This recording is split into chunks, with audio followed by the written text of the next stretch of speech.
selamat siang, selamat sore, dan selamat malam untuk siapapun yang menonton atau mendengarkan dimanapun dan kapanpun berada. Pada kesempatan ini saya ingin menjelaskan secara jelas, sistematis dan edukatif tentang satu kondisi psikologis yang perlu dipahami dengan baik, yaitu anxiety. Secara sederhana dan ilmiah, anxiety adalah kondisi ketika seseorang mengalami rasa khawatir, tegang, atau gelisah yang muncul sebagai respon terhadap ancaman, tekanan, atau kemungkinan buruk yang dipikirkan, baik ancaman itu nyata maupun belum tentu terjadi. Anxiety melibatkan pikiran, emosi, dan reaksi tubuh secara bersamaan. Dalam kadar ringan, anxiety dapat membuat seseorang lebih waspada dan berhati-hati. Namun ketika terjadi secara berlebihan, intens dan sulit dikendalikan, anxiety dapat mengganggu aktivitas, konsentrasi, fungsi sosial, dan kualitas hidup. Setelah memahami definisinya, pembahasan berikutnya akan menggunakan istilah anxiety saja. Anxiety bekerja melalui sistem kewaspadaan tubuh. Ketika seseorang mengalami anxiety, detak jantung meningkat, napas menjadi lebih cepat, otot terasa tegang, tubuh sulit rileks, dan konsentrasi menurun.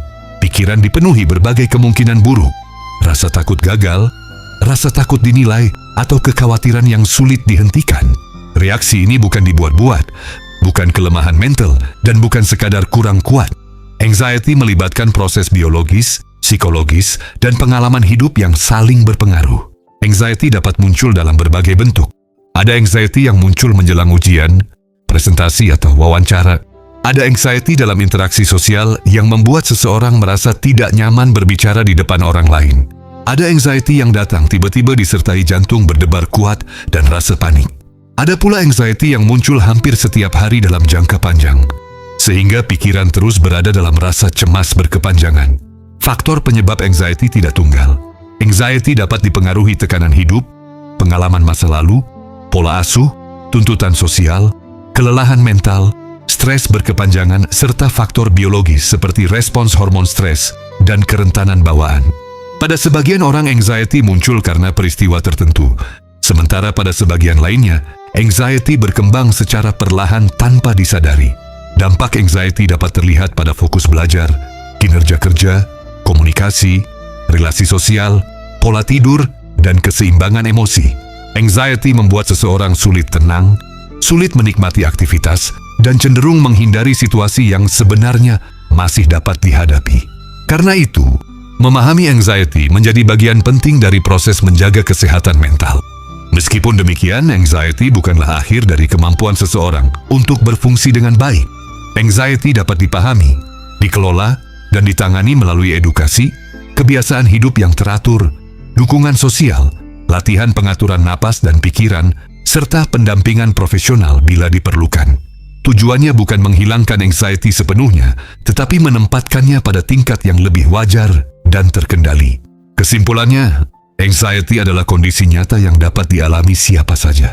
Dengan pemahaman yang tepat, sikap tidak menghakimi, serta langkah pengelolaan yang terarah, seseorang tetap dapat menjalani kehidupan secara stabil, rasional, dan produktif meskipun memiliki pengalaman dengan anxiety.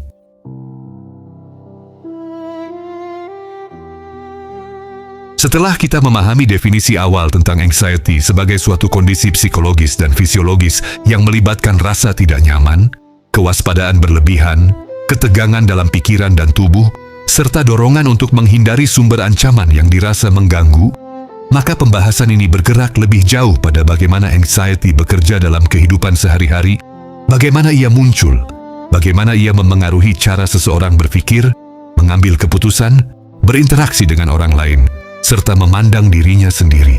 Pada banyak kasus, anxiety tidak hadir secara tiba-tiba.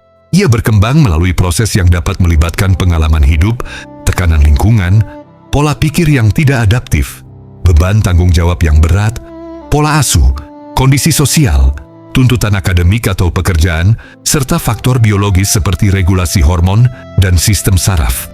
Seseorang mungkin mulai merasakan gangguan tidur, rasa gelisah yang sulit dijelaskan, ketegangan otot, kesulitan berkonsentrasi, jantung berdebar lebih cepat, atau rasa khawatir yang terus berulang. Gejala-gejala ini bukan sekadar rasa takut biasa, melainkan suatu respons yang terorganisasi dalam tubuh dan pikiran. Anxiety dapat memengaruhi fungsi kognitif. Pikiran menjadi lebih sering terjebak dalam skenario terburuk, fokus menyempit pada ancaman, serta mengabaikan data yang rasional. Seseorang dapat mengalami pola berpikir berlebihan, pengulangan pikiran yang tidak produktif, dan ketidakmampuan untuk menghentikan alur pikiran yang terus bergerak ke arah yang sama. Dalam kondisi ini, seseorang mungkin merasa seolah setiap keputusan memiliki risiko besar, sehingga tindakan sederhana pun terasa berat dan melelahkan secara mental.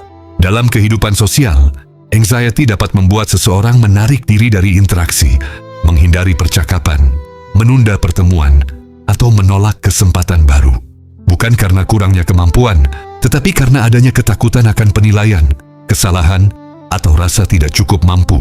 Proses ini dapat menurunkan rasa percaya diri, mengurangi keterlibatan dalam aktivitas penting, dan secara perlahan membatasi ruang hidup individu.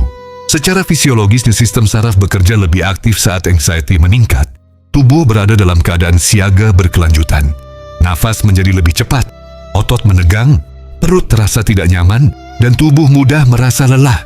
Jika berlangsung dalam waktu lama, kondisi ini dapat memengaruhi kesehatan umum, kualitas tidur, produktivitas, serta stabilitas emosi. Namun, penting dipahami bahwa anxiety tidak selalu bersifat negatif. Pada tingkat tertentu, ia berfungsi sebagai sistem peringatan, membantu seseorang berhati-hati, mempersiapkan diri, dan merencanakan tindakan dengan lebih matang.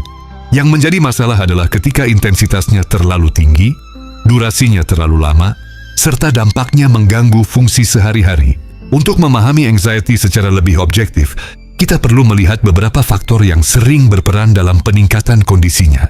Pertama, adanya tekanan hidup yang kronis, seperti masalah ekonomi, konflik keluarga, tekanan akademik, atau pekerjaan yang menuntut. Kedua, pengalaman traumatis atau peristiwa yang sulit dilalui. Ketiga, pola pikir yang terlalu perfeksionis, selalu menuntut standar tinggi, serta sulit menerima kekurangan diri. Keempat, kebiasaan membandingkan diri secara berlebihan dengan orang lain. Kelima, kurangnya sistem dukungan sosial.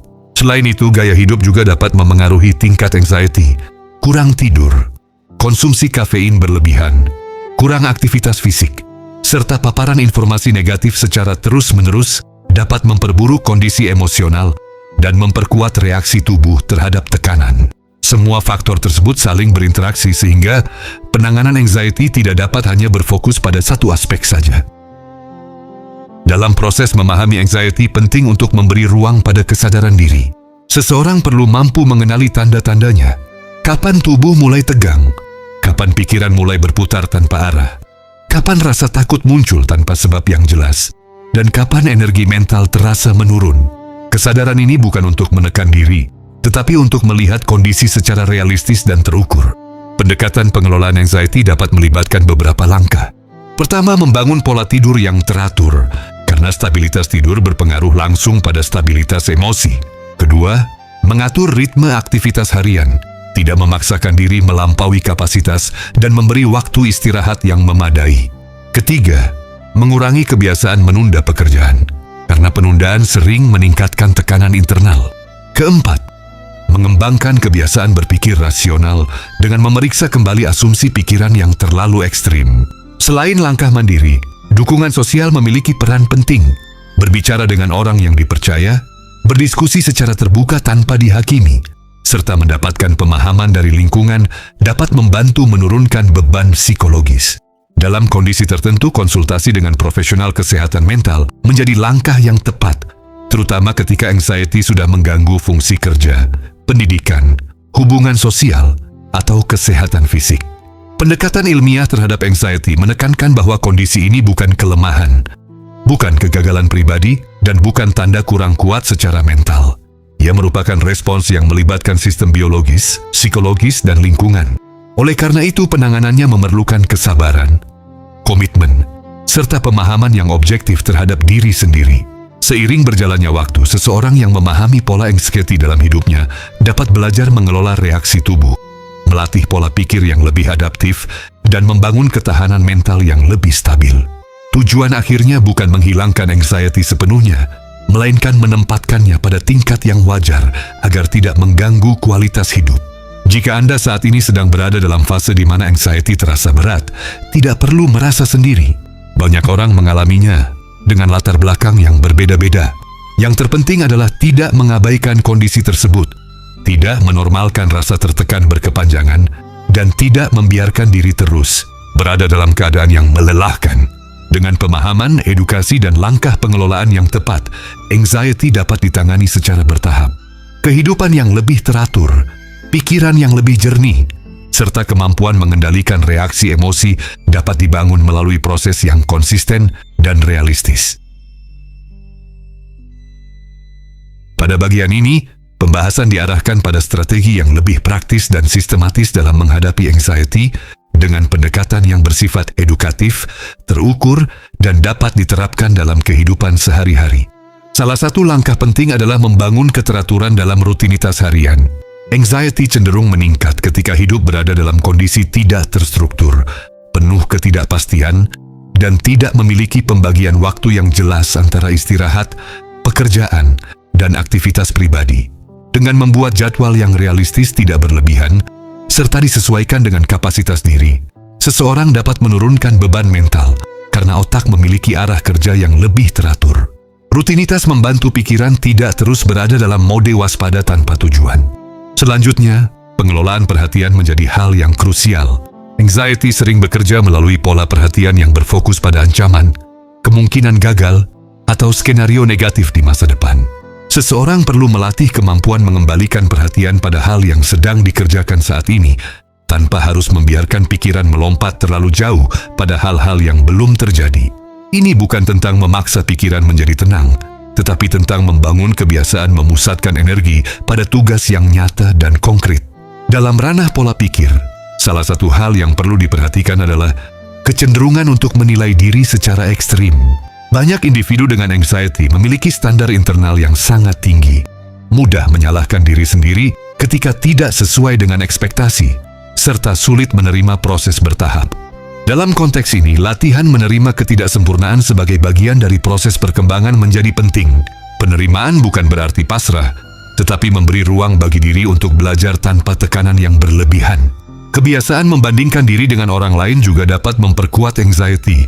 Paparan media sosial, standar kesuksesan yang ditampilkan secara sepihak, serta tekanan untuk terlihat selalu berhasil dapat memunculkan rasa tertinggal, tidak cukup, atau tidak layak. Oleh karena itu, individu perlu menyadari bahwa informasi yang terlihat di permukaan tidak selalu menggambarkan keseluruhan realitas hidup seseorang.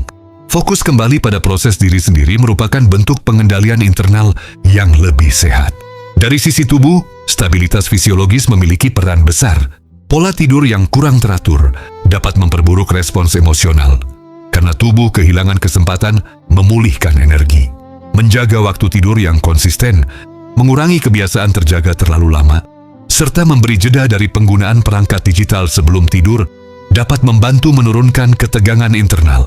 Aktivitas fisik yang terukur juga berkontribusi pada stabilitas sistem saraf, sehingga reaksi tubuh terhadap tekanan menjadi lebih seimbang. Selain itu, kebiasaan mengonsumsi informasi secara berlebihan perlu dikendalikan. Paparan berita, konflik sosial, atau konten yang memicu ketegangan secara terus-menerus dapat memperkuat anxiety. Mengatur batasan konsumsi informasi, memilih sumber yang edukatif, dan tidak membiarkan diri terperangkap dalam arus informasi tanpa tujuan adalah bagian dari pengelolaan diri yang bertanggung jawab. Dalam interaksi sosial, membangun komunikasi yang sehat menjadi langkah penting.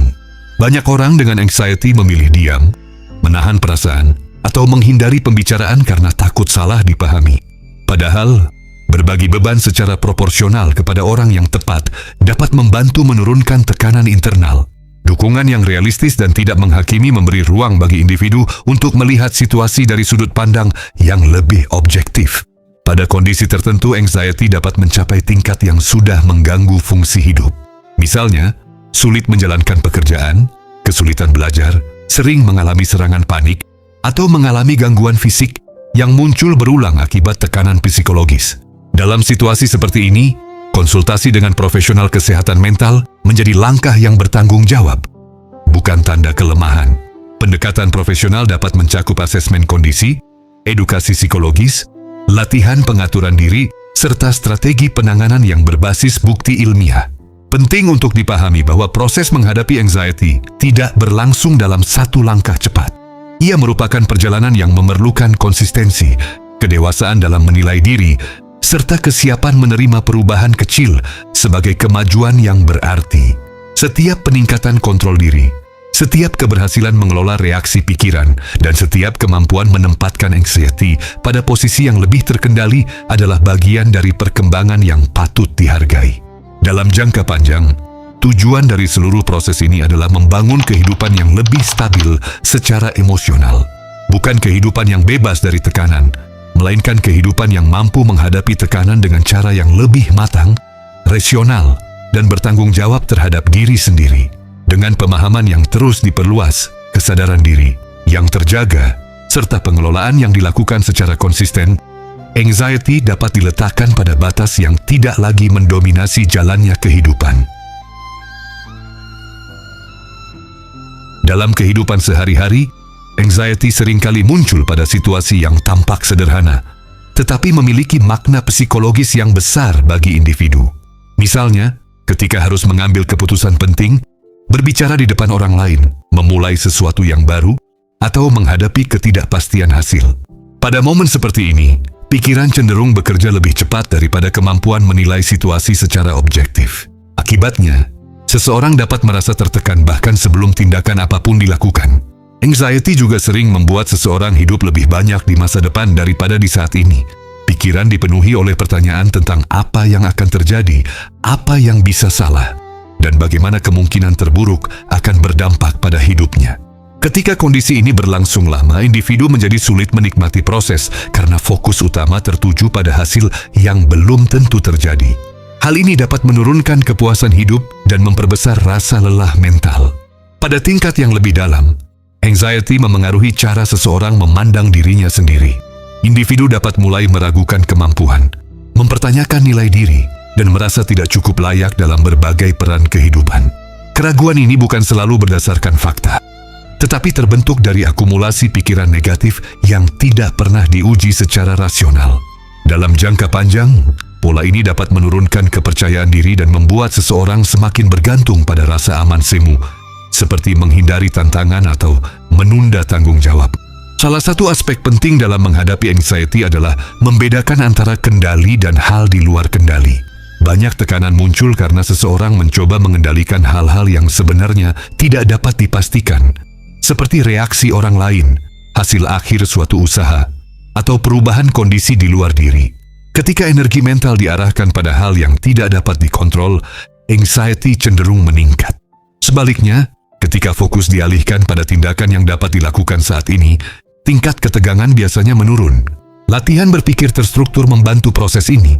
Seseorang dapat membiasakan diri untuk menanyakan pada dirinya sendiri, apakah kekhawatiran yang muncul didukung oleh data nyata?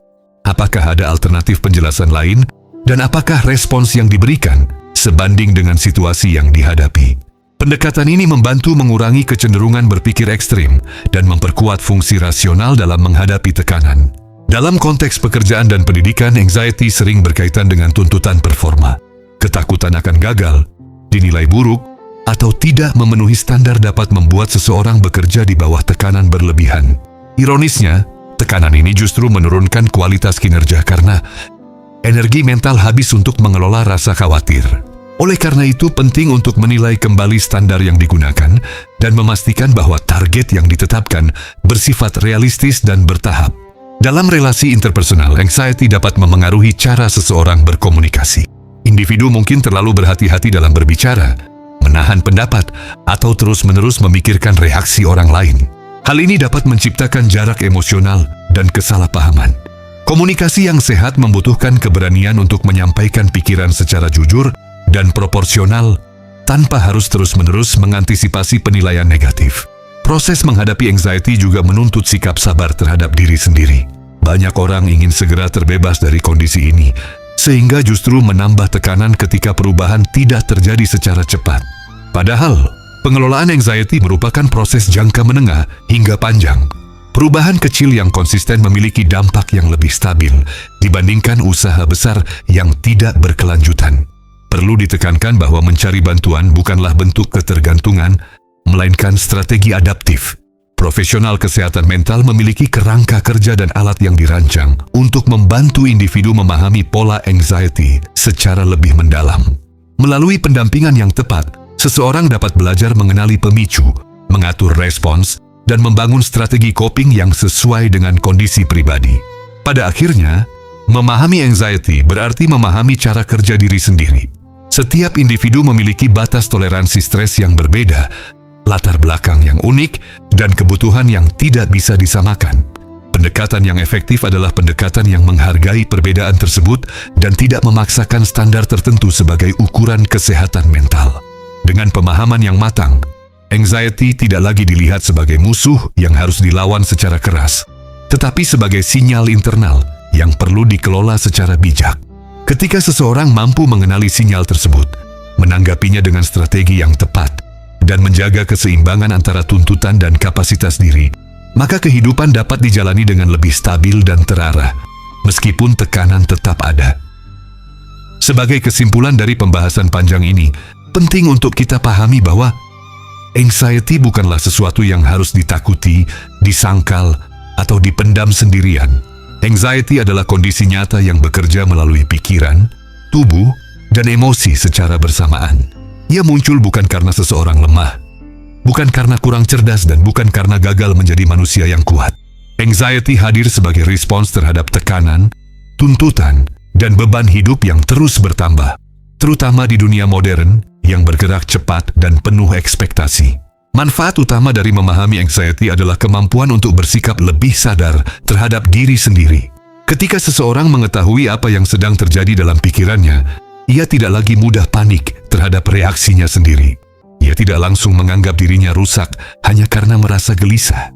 Ia mulai mampu membedakan antara rasa khawatir yang masih wajar dan kondisi yang perlu dikelola dengan lebih serius. Dari titik inilah kontrol diri perlahan bisa dibangun. Pemahaman juga membantu seseorang mengambil langkah yang lebih tepat, bukan dengan menyangkal perasaan, tetapi dengan menata ulang pola hidup, cara berpikir, dan cara merespons tekanan. Dengan pemahaman yang benar, seseorang tidak lagi sekadar bertahan, tetapi mulai belajar menjalani hidup dengan ritme yang lebih sehat. Anxiety tidak harus dihilangkan sepenuhnya, tetapi perlu ditempatkan pada posisi yang tidak menguasai hidup. Bagi pendengar yang mungkin sedang berada dalam fase sulit, penting untuk diingat bahwa proses ini tidak instan. Tidak semua hari akan terasa ringan, tidak semua usaha langsung membuahkan hasil. Namun setiap langkah kecil untuk memahami diri sendiri, menjaga keseimbangan, dan mencari bantuan bila diperlukan adalah bentuk tanggung jawab terhadap hidup yang sedang dijalani. Dan bagi siapapun yang mendengarkan ini tanpa merasa mengalami anxiety secara langsung, pemahaman ini tetap penting. Karena dengan memahami anxiety, kita menjadi pribadi yang lebih empatik, lebih berhati-hati dalam menilai orang lain, dan lebih dewasa dalam merespons cerita hidup yang tidak selalu terlihat dari luar. Di channel Titik Cerita, kami percaya bahwa memahami manusia adalah bagian dari memahami kehidupan itu sendiri. Tidak untuk menghakimi, tidak untuk menggurui, tetapi untuk membuka ruang berpikir yang lebih jernih dan berimbang. Semoga penjelasan ini memberi manfaat, memberi sudut pandang baru, dan mungkin membantu kamu atau orang di sekitarmu melihat anxiety dengan cara yang lebih rasional dan manusiawi. Jika kamu merasa video ini relevan, kamu bisa membagikannya kepada siapapun yang mungkin sedang membutuhkan pemahaman seperti ini. Jangan lupa untuk mengikuti channel Titik Cerita agar tidak tertinggal pembahasan lain seputar kehidupan, pikiran, dan realitas manusia yang sering kita alami, tetapi jarang kita bicarakan secara jujur. Terima kasih sudah meluangkan waktu untuk mendengarkan sampai akhir. Saya pamit. Selamat melanjutkan hari. Wassalamualaikum warahmatullahi wabarakatuh.